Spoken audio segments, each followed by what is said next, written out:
comme ça qui profitent de la faiblesse des gens. Parce que là, il y a question de la faiblesse des gens. L'homme africain, et pourquoi il s'est fait piller pendant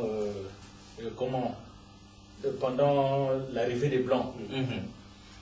Mais parce que l'Africain, parfois, croit jusqu'à l'absurdité. Oui, trop naïf. On voilà. dit quelque chose, il est d'accord. L'Africain, et c'est comme ça que l'Afrique a été dominée par les Blancs. Et on peut aller plus loin encore, même par rapport à la religion. Je disais à mon fils dernièrement, je dis, mais cet homme-là aujourd'hui que les gens sont en train de dévaloriser, qui s'appelait Simon Kimbangu, je dis, c'est un homme qui avait compris qu'il fallait réformer l'Église. Oui, c'était ça sa pensée. C'est un Africain. Oui. Il avait compris qu'il fallait réformer l'Église, mais ceux qui étaient autour n'avaient pas compris. Et les Blancs, puisqu'à l'époque, c'était à l'époque de la colonisation, savaient très bien où ils voulaient en venir. Et voilà pourquoi il a été arrêté, jusqu'à mourir en prison. Mais je parle de l'homme, je parle de l'homme qui avait compris ce ministère. Et comme d'habitude, les leaders ont toujours été mal compris par l'entourage. Voilà. Bon, mais si vraiment, parce que ce qu'il voulait, c'était quoi? C'est parce qu'il avait constaté qu'il y avait le racisme dans l'Église. Dans l'Église, les Blancs se mettaient devant et les Noirs derrière. Il y avait des fonctions que les Noirs ne pouvaient pas accéder. Et tout cela a été fait par les chrétiens, les missionnaires blancs. Alors lui dit, mais non, l'Évangile nous enseigne que nous sommes au même niveau. Donc, si c'est comme ça, s'il faut se séparer comme ça, autant plus nous permettre, il avait demandé la permission, autant plus nous permettre d'aller implanter nos églises des autochtones. Et c'est là où on l'a accusé faussement de vouloir soulever la population contre les Blancs. Bon, je prends cet exemple-là pour montrer que, avant nous, il y a eu des hommes qui ont reçu cette révélation, mais qui n'ont pas été compris. Qui n'ont pas été compris. Ceux qui les ont fait soit arrêter ou tuer, c'était des gens qui profitaient du système. Aujourd'hui, il y a des gens qui profitent du système. Qui profitent du système. Ce que j'ai découvert par rapport à l'église africaine, mais il y a beaucoup qui sont là, qui sont en train de profiter. Et je suis allé au Cameroun en voyage apostolique, mais arrivé là-bas, j'avais constaté quelque chose que je crois qui est disparu chez nous, dans le pays comme le Congo. Au Cameroun, le week-end, tu verras, les gens retournent dans leur village.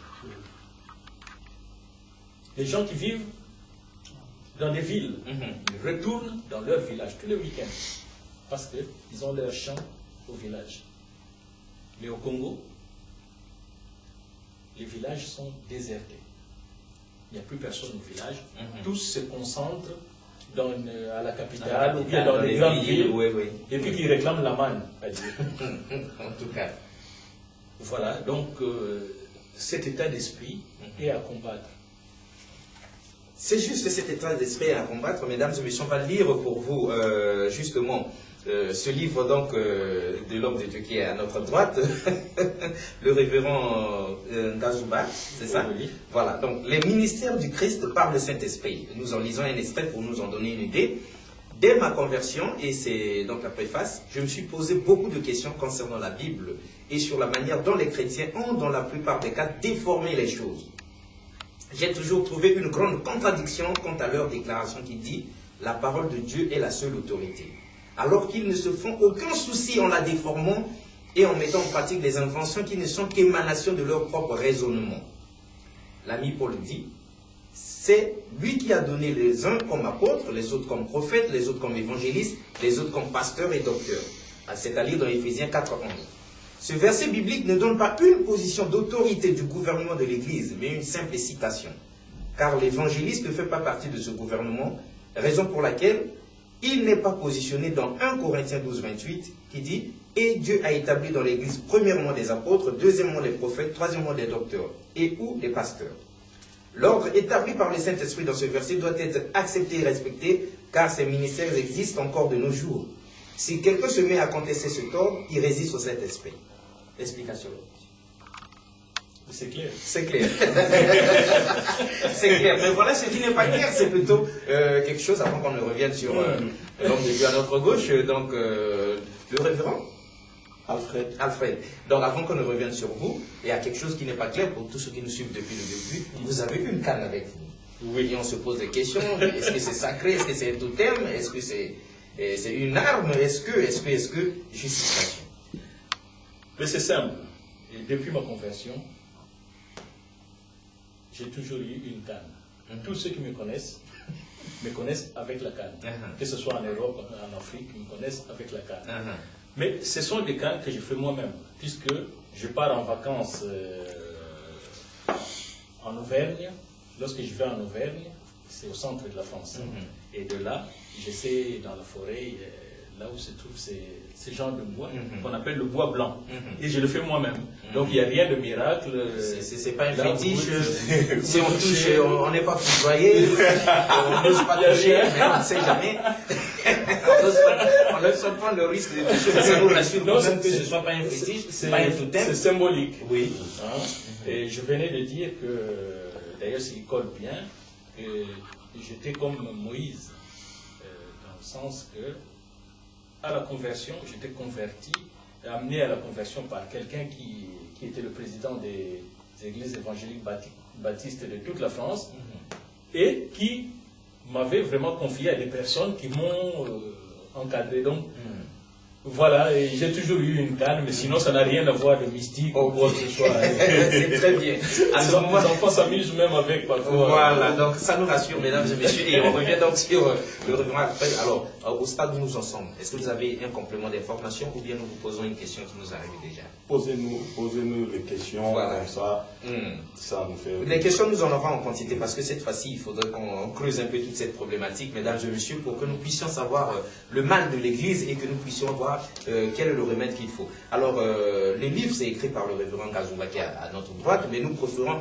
commencer la question ici et lui, il complétera après. Alors, dans cette réforme de l'Église, dans cette grande problématique, est-ce qu'il faut compter avec le Saint-Esprit ou sans le Saint-Esprit? Parce que nous disons ici les ministères du Christ par le Saint-Esprit. Quelle est la place du Saint-Esprit dans la réforme de l'Église? Déjà, merci pour la question. Mais déjà, lorsque vous regardez la question, il y a la réponse là-dedans. Parce que c'est qui le Saint-Esprit? Parce qu'à un moment donné, les gens ont même mal défini le Saint-Esprit en confondant les versets des Actes des Apôtres, chapitre 1, le verset 8. Les gens croient au Saint-Esprit comme une puissance, comme un mystère, comme un mystique. La Bible dit clairement, c'est ce que j'étais en train de dire au début. J'ai dit, les gens ont lu la Bible, mais on lit sans comprendre et ils ont sorti des doctrines dessus. La Bible dit, mais vous recevrez une puissance, virgule, le Saint-Esprit survenant sur vous. Parce qu'il y a une virgule ici, la puissance et le Saint-Esprit ne sont pas rattachés, ce n'est pas la même chose. Je dis, mais vous recevrez une puissance, le Saint-Esprit survenant sur vous. Donc la puissance vient seulement lorsque le Saint-Esprit est présent. Et il faut leur dire si c'est quel passage, parce que justement il y en a qui... Actes des Apôtres, chapitre 1, verset 8. Vous recevrez une puissance, virgule, le Saint-Esprit survenant sur vous. Et on a mis une virgule et puis ça a continué. Oui. Donc le problème maintenant c'est quoi? Lorsque vous lisez dans Actes des Apôtres, à un moment dans l'histoire d'Ananias et Saphira, on nous présente le Saint-Esprit comme étant Dieu. Lorsque vous lisez au début dans le livre de Genèse, dans le récit de la création, on utilise le pluriel. Dieu dit faisons. Dieu unique, en train de parler en lui-même. Il dit faisons l'homme. Le Saint-Esprit est Dieu. Donc au départ, j'ai dit c'est l'église de Dieu, l'église bâtie par Jésus avec un objectif et un but à atteindre. Donc si c'est Dieu qui est en train de réformer l'église,